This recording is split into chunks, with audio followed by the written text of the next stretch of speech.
ये सियासी खेल क्यों खेल रहे हैं आप? आपका पाकिस्तान जिंदाबाद है, इससे हमें कोई इतराज नहीं, लेकिन हमारा हिंदुस्तान जिंदाबाद था, जिंदाबाद है और जिंदाबाद रहेगा।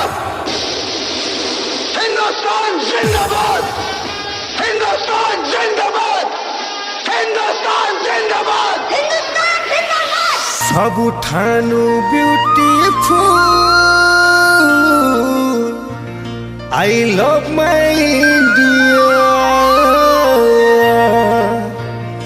सबकर मुहे गुटे कथा आमर भारत बढ़िया। ई कथा मुई काल भी कहूली, आज भी कहू छे, आज बची थी तक ई गुटे ही कथा कहूली।